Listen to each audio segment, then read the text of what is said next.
నమస్కారం. ప్రైమ్ నైన్కి స్వాగతం. నదులు సముద్రంలో కలవటం మనం ప్రతిరోజు చూస్తుంటాం. కానీ ఆ సమయంలో ఒక అద్భుతమైన సహజ శక్తి ఉత్పత్తి అవుతుందని మీకు తెలుసా? ఇప్పటి వరకు ఎవరూ పెద్దగా ఉపయోగించని ఆ శక్తిని ఇప్పుడు జపాన్ విద్యుత్తుగా మార్చి ప్రపంచాన్ని ఆశ్చర్యపరుస్తోంది. ఇంధనం అవసరం లేదు, బొగ్గు అవసరం లేదు, గ్యాస్ అవసరం లేదు. కేవలం మంచినీరు, ఉప్పు నీరు ఉంటే చాలు విద్యుత్ ఉత్పత్తి చేస్తోంది. మరి ఈ కొత్త టెక్నాలజీ ఎలా పనిచేస్తుంది? భవిష్యత్తులో ఇది ప్రపంచ ఇంధన రంగాన్ని మార్చేస్తుందా? ఇప్పుడు తెలుసుకుందాం. ప్రపంచవ్యాప్తంగా ప్రస్తుతం స్వచ్ఛమైన ఇంధన వనరుల కోసం అన్వేషణ కొనసాగుతోంది. సౌరశక్తి, పవన విద్యుత్, జల విద్యుత్ ఇలా ఇప్పటికే ఎన్నో మార్గాలను వినియోగిస్తున్నాం. ఇప్పుడు మరో కొత్త మార్గం ప్రపంచ దృష్టిని ఆకర్షిస్తోంది. దానికి పేరు బ్లూ ఎనర్జీ లేదా ఆస్మోటిక్ పవర్. ఈ సాంకేతికతను జపాన్ విజయవంతంగా అమల్లోకి తీసుకొచ్చింది. జపాన్లోని ఒక డీశాలినేషన్ కేంద్రంలో దేశంలోని తొలి ఆస్మోటిక్ పవర్ ప్లాంట్ను ప్రారంభించింది.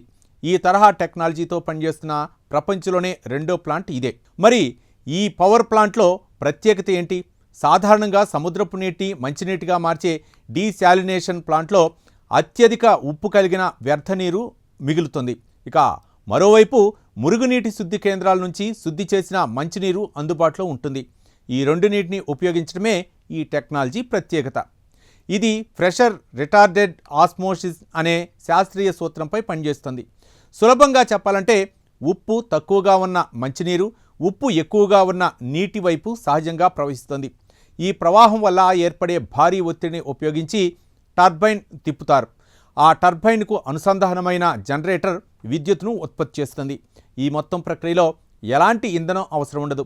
కార్బన్ డయాక్సైడ్ వంటి కాలుష్య వాయువులు కూడా విడుదల కావు. అందుకే దీనిని పర్యావరణహిత విద్యుత్ ఉత్పత్తి విధానంగా భావిస్తున్నారు. ఈ ప్లాంట్లో ఉప్పు నీటిలో సుమారు 3% వరకు ఉప్పు సాంద్రత ఉంటుంది. మరోవైపు శుద్ధి చేసిన మంచినీటిని ఉపయోగిస్తారు. ఈ రెండిటి నీటి మధ్య ఉప్పు సాంద్రత ఎంత ఎక్కువగా ఉంటే విద్యుత్ ఉత్పత్తి కూడా అంత ఎక్కువగా ఉంటుంది. ప్రస్తుతం ఈ ప్లాంట్ ఏడాదికి సుమారు 8,80,000 కిలోవాట్ గంటల విద్యుత్తును ఉత్పత్తి చేస్తుంది. ఇది దాదాపు 300 కుటుంబాల విద్యుత్ అవసరాలను తీర్చగల సామర్థ్యం కలిగి ఉంది. ఇంకా ఆసక్తికరమైన విషయం ఏమిటంటే సౌర విద్యుత్ల ఎండపై, పవన విద్యుత్ల గాలిపై ఈ టెక్నాలజీ ఆధారపడదు. పగలు, రాత్రి, వర్షం, ఎండ ఏ వాతావరణమైనా రోజుకి 24 గంటలు ఏడాది పొడవునా దాదాపు 90% సామర్థ్యంతో నిరంతరాయంగా పనిచేస్తుంది. అయితే ఈ టెక్నాలజీకి కొన్ని సవాళ్లు కూడా ఉన్నాయి. మెంబ్రెయిన్లపై ఉప్పు పేరుకుపోవటం, నీటి నిర్వహణ ఖర్చులు, సాంకేతిక నిర్వహణ వంటి సమస్యలు ఇంకా పూర్తిగా పరిష్కారం కాలేదు. అయినప్పటికీ భవిష్యత్తులో నదులు సముద్రంలో కలిసే ప్రాంతాల్లో ఇలాంటి బ్లూ ఎనర్జీ ప్లాంట్ను ఏర్పాటు చేసే అవకాశాలున్నాయని శాస్త్రవేత్తలు భావిస్తున్నారు. ప్రపంచం పరిశుభ్రమైన ఇంధన వనరుల వైపు అడుగులు వేస్తున్న సమయంలో జపాన్ ప్రయోగం భవిష్యత్తు ఇంధన రంగానికి కొత్త దిశను చూపిస్తోందని నిపుణులు చెబుతున్నారు. మొత్తానికి ఇంతకాలం వృధాగా సముద్రంలో కలిసిపోయే సహజ శక్తిని ఇప్పుడు విద్యుత్తుగా మార్చే దిశగా జపాన్ కీలక అడుగు వేసింది. భవిష్యత్తులో ఈ బ్లూ ఎనర్జీ టెక్నాలజీ ప్రపంచ విద్యుత్ రంగంలో మరో విప్లవానికి నాంది పలికే అవకాశం ఉందని నిపుణులు అంచనా వేస్తున్నారు. ఇలాంటి ఆసక్తికరమైన సైన్స్, టెక్నాలజీ, ప్రపంచ వార్తల కోసం ప్రైమ్ నైన్ని సబ్స్క్రైబ్ చేయండి.